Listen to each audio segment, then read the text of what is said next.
God, you're still great. God, you're still awesome. God, you're still faithful. God, I know what you said. God, I know what you promised. I know what you said you were going to do. I'm going to continue to praise you. I'm going to continue to lift you up. Because what a mighty God we serve. You are my healer. You are my deliverer. You are my way maker. God, I adore you. I reverence you. I give you all the glory because there's no one like you. There's no one mightier than you. There's no one more faithful than you. God, I trust you. God, I believe you.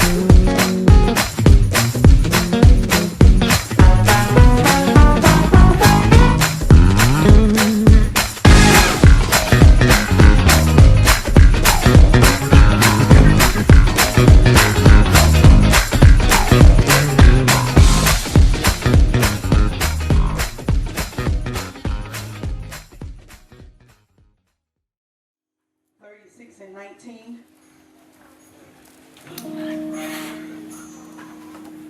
And we're also going to Nehemiah 6.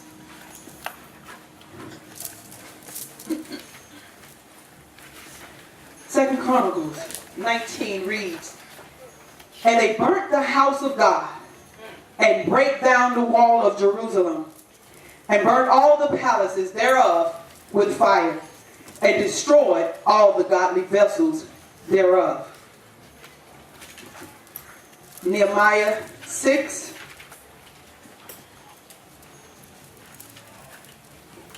Verse 1 says, "Now it came to pass, when Sanballat and Tobiah and Geshem the Arabian and the rest of our enemies heard that I had built the wall, and that there was no breach left therein, though at that time I had not set up the doors upon the gates, that Sanballat and Geshem sent unto me, saying, Come, let us meet together in some one of the villages in the plain of Ono. But they thought to do me mischief. And I sent messengers unto them, saying, I am doing a great work, so that I cannot come down. Why should the work cease, while I leave it and come down to you? Yet they sent unto me 4 times after this sort, and I answered them after the same manner. Then sent Sanballat his servant unto me in a like manner the 5th time, with an open letter in his hand, wherein was written, It is reported among the heathen, and Gashnu said it, that thou and the Jews think to rebel. For which cause thou buildest the wall, that thou mayest be their king, according to these words. And thou hast also appointed prophets to preach of thee at Jerusalem, saying, There is a king in Judah, and now shall it be reported to the king according to these words. Come now, therefore, and let us take counsel together. Then I sent unto them, saying, There are no such things done as they said, but thou feignest them out of thine own heart. For they all made us afraid, saying, Their hands shall be weakened from the work, that it be not done. Now therefore, O God, strengthen my hands." All right. Verse 15. "So the wall was finished in the 25th day of the month of Eliul, in 52 days. May God bless the reader, the doer, and the hearer of the word. In this passage of scripture, Nehemiah was concerned about the well-being of the Jews and the state of Jerusalem. He had been informed about the deplorable conditions of the city, because the city had been destroyed by fire and the walls had been crushed, and some people were killed and some were even taken captive. But when things began to settle down, some of the Jews began returning back to Jerusalem, but they didn't have homes, nor did they have a temple to worship in. So they were just lost, confused, disheartened, and wondering, what will we do now? Nehemiah was grieved about the situation, and he wept as he began to cry out to God about Jerusalem and what he should do. God gave him the assignment of going to Jerusalem and rebuilding the wall and restoring Jerusalem. Some of us here today are dealing with what Jerusalem was dealing with. Situations have torn us down, and even though we weren't killed physically, your spirits were killed, your dreams were killed, our visions were taken, the things we once believed in are killed, our trust is killed, our confidence is killed. and our minds have been taken captive. We must take on the attitude that Nehemiah had and be willing to take on the task of rebuilding the wall. Nehemiah took on the task of rebuilding the wall and restoring the city of Jerusalem. And when it comes down to us, we must do the same thing for ourselves. There is purpose and destiny in all of us. And in order to be restored, renewed, and revived, we must get to work. We must seek God and ask Him to condition our hearts and minds for the process, because it's not going to be easy. By no means will it be easy. Because the devil will have all kinds of devices to try to keep you in a low place, that you're in, because he knows if you catch hold to what God has for you, he's in trouble. Because guess what? When you come out, you're going to be able to bring somebody else out. God has spoken to Nehemiah and given him instructions. And all Nehemiah wanted to do was please God, be in his will, and get Jerusalem back to a place of beauty. So guess what? If we want to please God and be in his will and walk in the beauty of holiness, then we must work on us, work on our relationship with God, work on believing the promises of God again, work on dreaming again, work on being confident again, work on trusting again, and work on seeing our visions come to pass. Then we must take on the mind of Christ, roll our sleeves up, put on our work clothes, which are our war clothes, and start rebuilding and restoring. Nehemiah 4:6 says, for the people had a mind to work. They had a mind to work. Nehemiah, when he was told to go do this, he brought some people along with him. They didn't hem-ha. They didn't say, you can't do this. We can't get this done. And a lot of times we deal with people and we tell people what we're doing, what's going on, and they're like, you can't do this, you better get through that. No.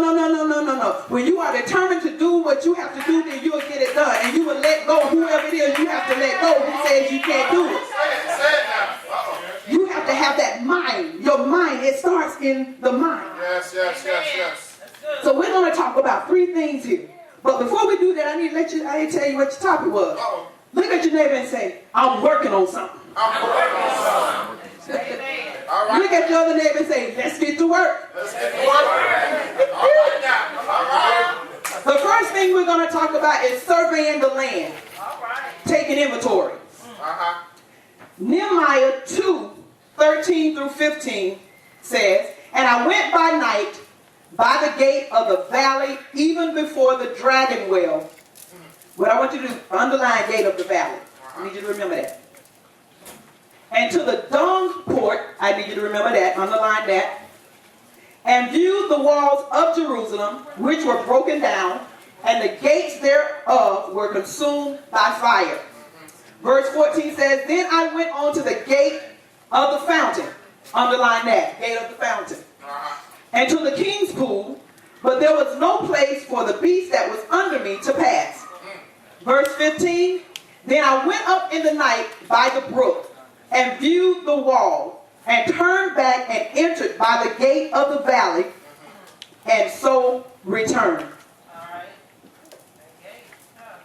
Nehemiah was taking inventory of the land. He was surveying the land. He was assessing the situation.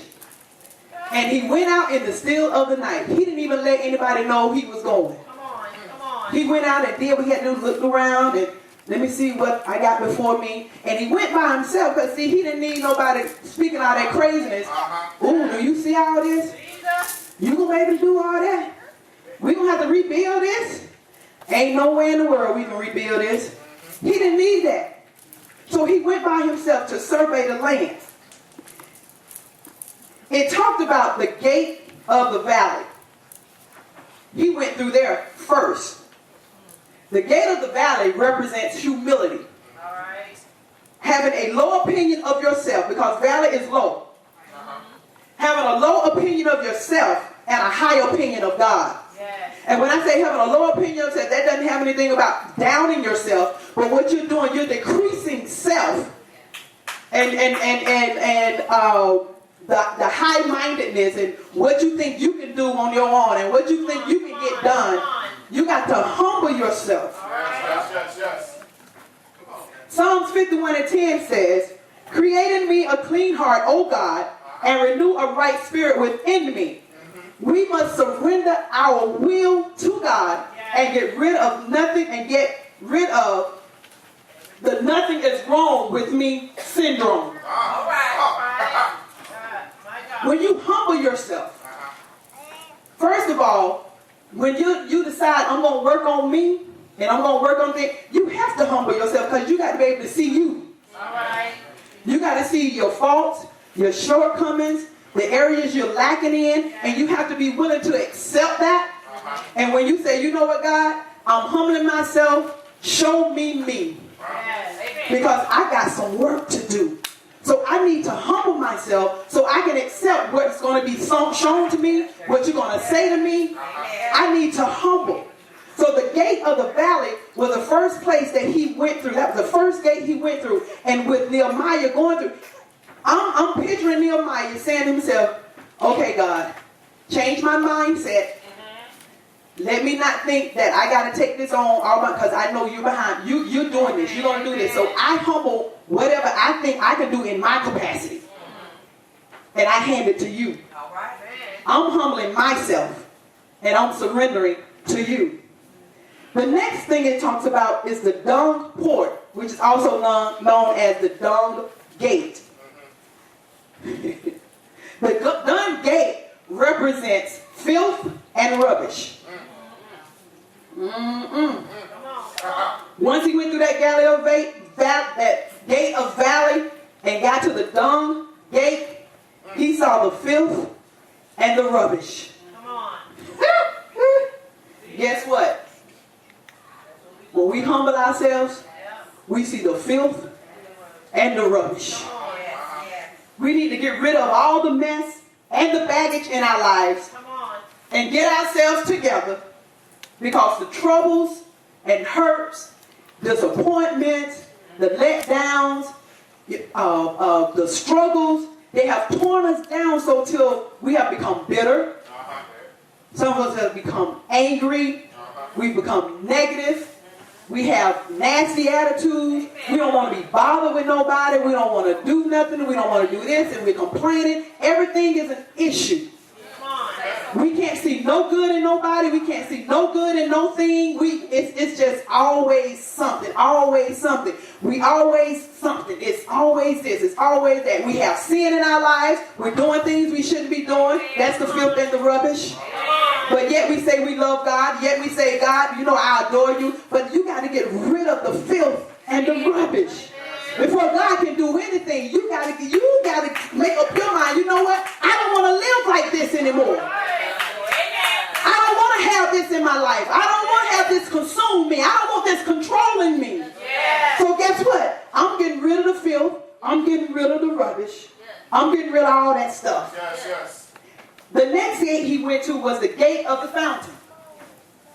The gate of the fountain represents the flowing of the Holy Spirit of God to enable us to obey his word and his will. He humbled himself. We have to humble ourselves. He saw the filth and the rubbish. He got rid of the mess. We're going to get rid of the mess. And then we're going to say, Holy Spirit, flow through us. Spirit of the living God, flow through us. Living waters flow through us.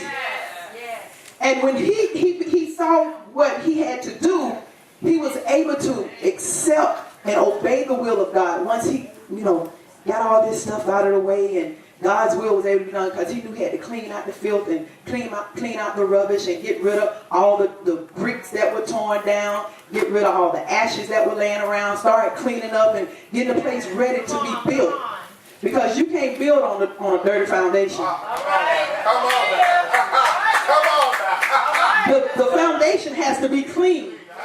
it cannot have no bumps here and there. You can't have no holes in the foundation.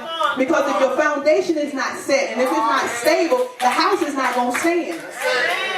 So he had to clean up. He had to clean up so he can start building the wall. So he needed the Spirit of the Lord to flow through him so that he can do and carry out God's will. Now, as you saw in the beginning, he came through the valley, the gate of the valley. He exited out of the gate of the valley. Once again, humble. Even as the Spirit starts to flow through you, and God starts to use you, and God starts opening doors for you, and God starts delivering you from different things, you still have to remain humble. You still, just like you humbled yourself to be delivered and to be set free and to be restored, you have to keep that same humbleness in order to grow to the next level. You can't go back to what you used. We can't go back to where we were. We got to move up. So you have to remain humble so God can continue to grow you and continue to do the work that he started in you. My second point is stand firm. Nehemiah was persistent, focused, and determined. His enemies, who were Sanballat and Geshem, were doing everything they could to try and get Nehemiah to come down off the wall. They went as far as hiring false prophets to give him a word to try and scare him into coming down off the wall. And he did get fearful, but then he prayed to God and asked God for strength. Nehemiah was working on something and was determined not to give into the distractions. Why should I stop working to come down and entertain you fools? That's pretty much what he said. Why should the work stop and cease for me to come down and entertain you? No, that's not happening. Because Nehemiah knew they didn't have his best interest at heart. They were upset. They felt like he was trying to take over. He's trying to become king. They were upset that he was trying to rebuild the city. Same thing with us. The enemy would do the same thing. When we decide we're going to rise up, the enemy say, I'm rising up too. Because he's going to try to make things as difficult as he can to keep you from getting where you're trying to go. You're trying to make changes. You're trying to be healed. You're trying to do better. You're trying to get your relationship right with Christ. And what he's going to do, he's going to bring every distraction that he can to get you to come down off the wall. But guess what? You can't come down off the wall. I don't care who he uses. I don't care what he says. I don't care what he does. You cannot be distracted by the things of the enemy. Just know that they're coming. So don't be surprised when things come in. Stay focused. Stand firm. Because you know what you're trying to do. That's just like when I like to do, I haven't done one in a while, but I like to do jigsaw puzzles. And I remember when I was younger, I would be doing jigsaw puzzles and put them together. And my mom would call me, Nicole, come do such and such and such. Come do, okay. And I sit in there about another 5 minutes. Nicole, come in. Oh, I'm working on something. I'm working. Still, ain't even lifted my head. I'm still looking, but I'm talking, but I'm still. I ain't gonna tell you, but one more time to get. Mom, I'm working on something. Let me just finish this. Let me finish this. Please let me finish this, and then I'm coming. Cause see, guess what? When you get focused, that's right. You don't want nothing. Nobody to bother you. Leave me alone. Because I'm working on it. I'm trying to get this done. I'm trying to get finished. Because I know I want to see what the whole picture looks like when I get done. And say, you know what? I did this. I was able to do this. I was able to conquer this. The Bible tells us that we are more than conquerors. So that's the same thing with us with our relationship with Christ. When we start working on us and we start building our relationship with us, you can't let no devil in hell, nobody distract you from what you're trying to do and for what you're trying to accomplish. Because you know at the end, the Bible already tells us in the end we win. reward of heaven. So you're trying to do everything that you can to stay on course. You're trying to change. You're trying to change because you want to be all that you can be. The song says, please be patient with me. God is not through with me yet. But when God gets through with me, I shall come forth as pure gold. I look better in my future than I do right now because I'm working on something. You have to have that same attitude. I look better in my future than I look right now because I'm working on something. Devil, leave me alone. I don't have time to entertain you. I don't have time to play with you. I ain't up for your little games and your schisms and your schemes and your little plays. I ain't up for that because I'm working on something. Heaven is my goal. Heaven is my goal. The race is not given to the swift or to the strong, but to the one that endured to the end. So your relationship, Christ, it's like with Christ, it's not a sprint, it's a marathon. It ain't just, no, it's ongoing. It's a marathon, it's like it never ends. Your relationship with God, it can't end. It's not a sprint. No, I'm going to do this and then I'm done. No. You forever running this race. You forever improving. You forever growing. You forever learning. You forever being tried on every side. It's not a sprint, but it's a marathon. Look at your neighbor and say, I'm working on something. I'm almost done.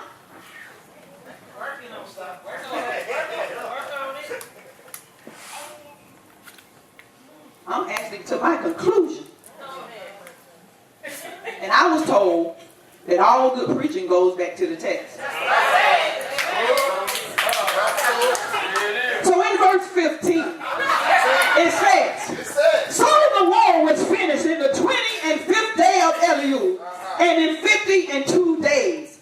Chapter 7 and 1, Nehemiah 7 and 1 says, now it came when the wall was built and I had set up the doors and the porters and the singers and the Levites were appointed, that I gave my brother Hananiah the ruler of the palace, charge over Jerusalem, for he was a faithful man and feared God above many. When God finished the work in you, restores you, your strength will be maintained if you are willing to say no to the forces that would try to come and destroy what God has done in your life.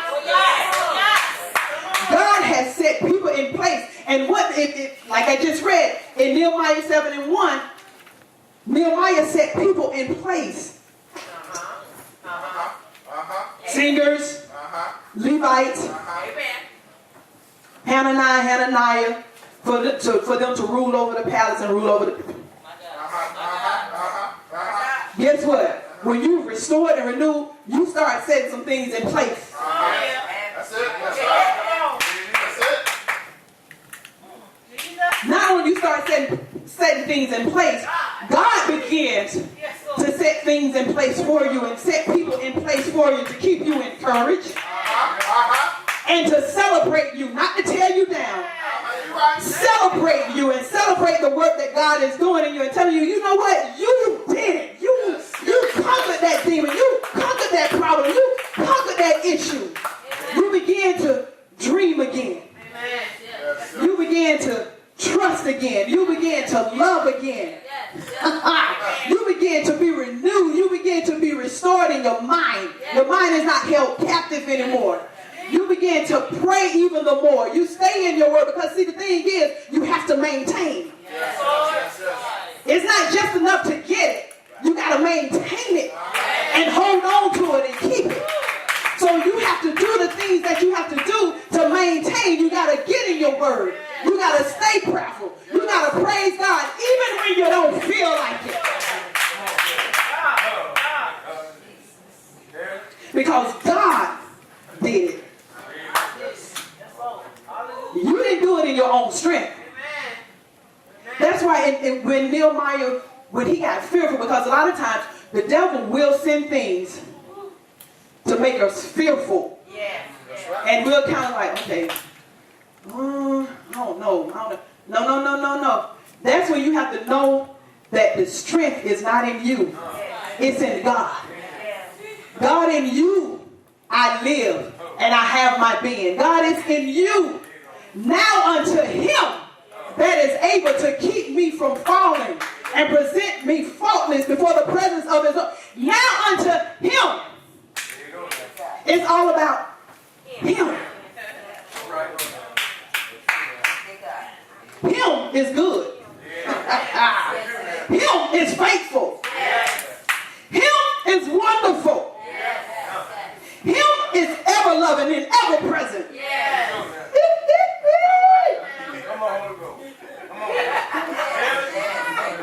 We have to always give God the glory. We have to always give him the glory. And we have to know that, you know what? He'll never leave us. He'll never forsake us, because it's in him that we're able to do what we do. It's in him that we're able to survive. It's in him that we're able to live. It's in him that we can grow. It's in him that we can conquer.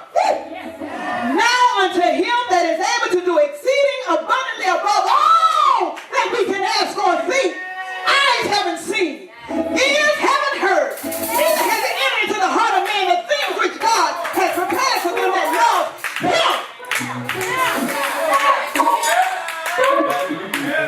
In all these things, we are more than conquerors through him who loved us. Him can help you. It's in the him that can renew you. It's in the him that can restore you.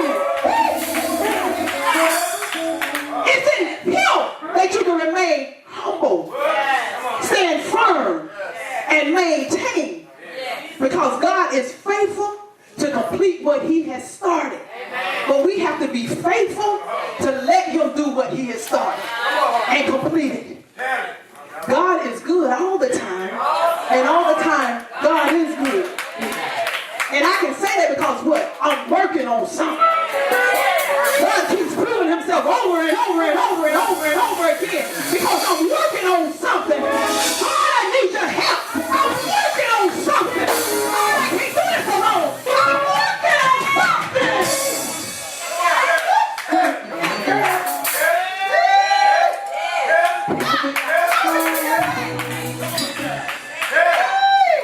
God, I trust you. I trust you. I surrender my will to you. I surrender my all to you. God, I lay down everything that is not like you. Because I'm working on something.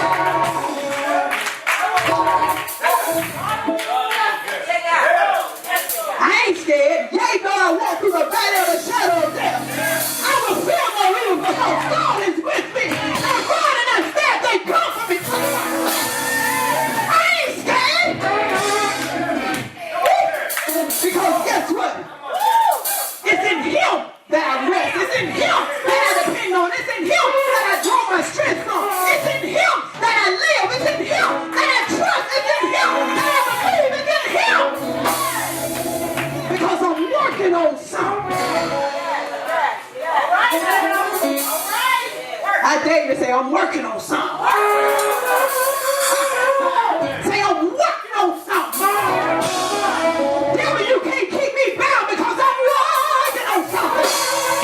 Devil, you can't destroy me because I'm working on something. Devil, you are a liar and a repeated fool because I'm working on something.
I'm working on something. I'm working on something. I'm working on my mind. I'm working on my family. I'm working on myself. I'm working on my dreams. I'm working on my visions. I'm working. I'm working. I'm working. Everything in my hands for you. I'm working.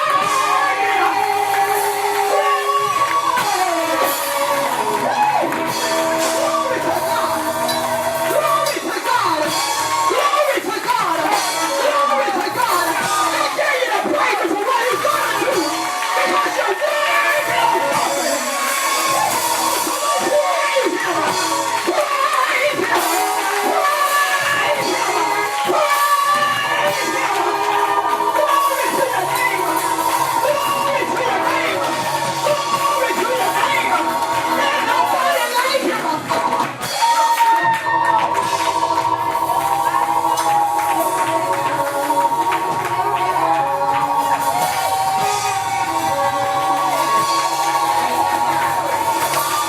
I know it won't be like this always.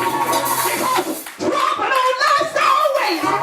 We've been endure for a night. But joy comes in the morning. It comes in the morning. Whatever your morning time is, look for it. Expect it. Know that it's going to be good. Know that it's going to be well. Know that it's amen. And when it's amen, it's say it's over. And it's done. And it is so. I'm working on something.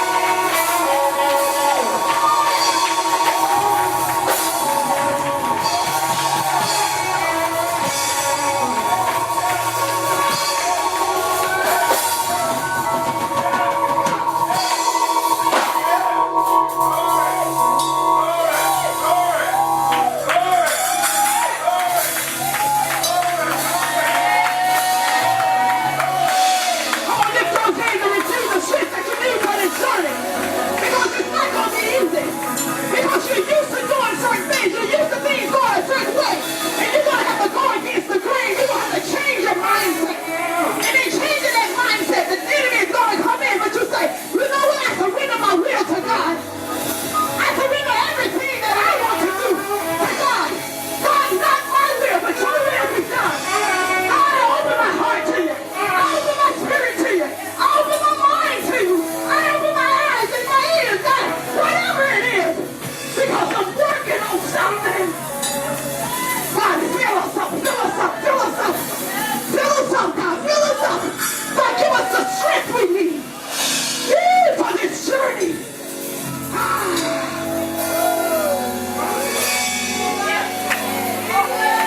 God, I recognize I can't do this on my own. I can't do this by myself. But I have to depend on you. I'm working on something. Nehemiah was working on something. And they came to him 5 times to get him to come off the wall. It just goes to show the enemy is he's consistent in what he does. He's adamant about what he does. He's going to be persistent. He's going to keep poking. And especially when he knows your weak area, he's going to keep poking. Keep poking. They'll come down after a while. They'll give in after a while. They'll give in. But you got to trick the enemy. You have to defeat the enemy. Say, no, not this time, dude. That's over. I'm done with that. I done moved on. You dealing with past stuff. You play too much. Grow up. Grow up. I ain't doing that. No, you see, you ain't got sense enough to know. You can't even see.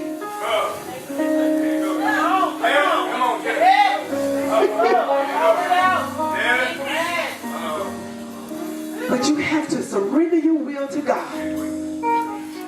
Humble yourself. Stand firm on what God has shown you. Because he'll show you how to do. He'll show you what you need to do to get through. He'll show you the areas that you need to work on. And when he shows you, just say, yes, Lord. Yes, Lord. I receive it. And I'm going to work on it. Some of us don't have that much we need to work on. But then some of us got a whole bag of stuff we need to work on. It don't matter if your bag bigger than mine. We all working on something. Because we're all trying to work on our relationship with God.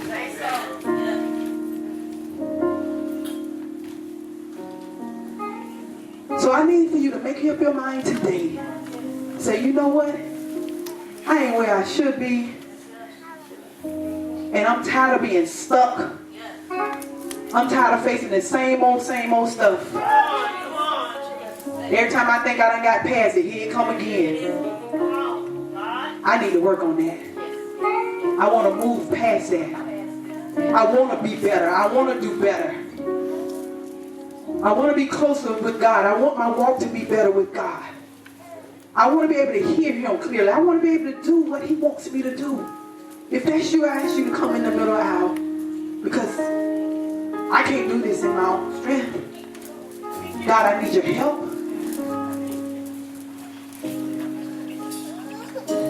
Will the intercessors come up as well? I can't do this alone. Because God, if I try to do this on my own, I know I ain't going to make it. So God, I need you to empower me.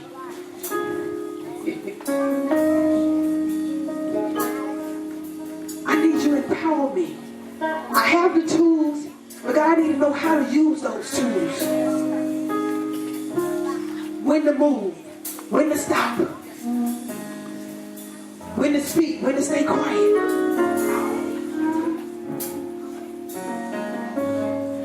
Because God, I'm working on something. I'm working on me. I'm working on me.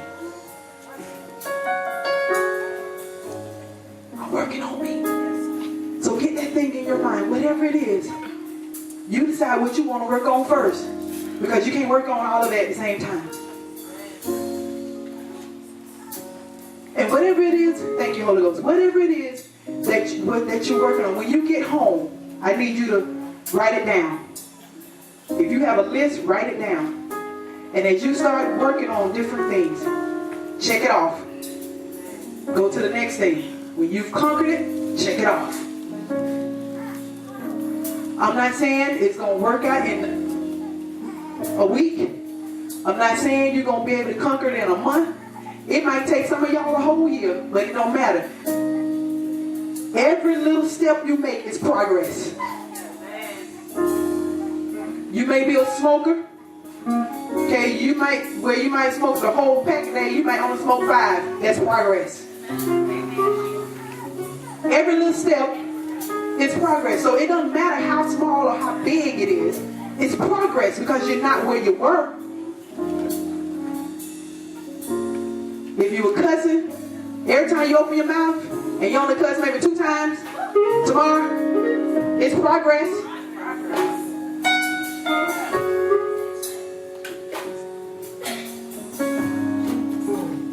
If John's spending the night at your house,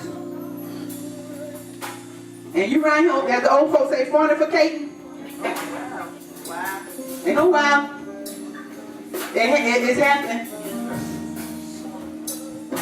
And he living at your house, but you decide, okay, you have to get your own place. That's a step. You might be still fornicating, but the fact that he ain't living with you no more, that's a step. That's progress. See, we try to look at the whole big picture. You can't look at it. You have to bite off a little bit at a time. That's where we mess up. That's where we fall. That's where we fail. That's where we get discouraged because we're looking to conquer the whole thing and want it to change right then. And because it didn't change, but God ain't answering my prayer. Yeah, He is. But you got to stay focused and you got to stand firm. And you got to be determined. Come hell or high water, I'm gonna conquer this. Because I'm trying to get to heaven. So I'm working on something. So get those things in your mind and surrender them to God and let God do. Let Him begin to work in you.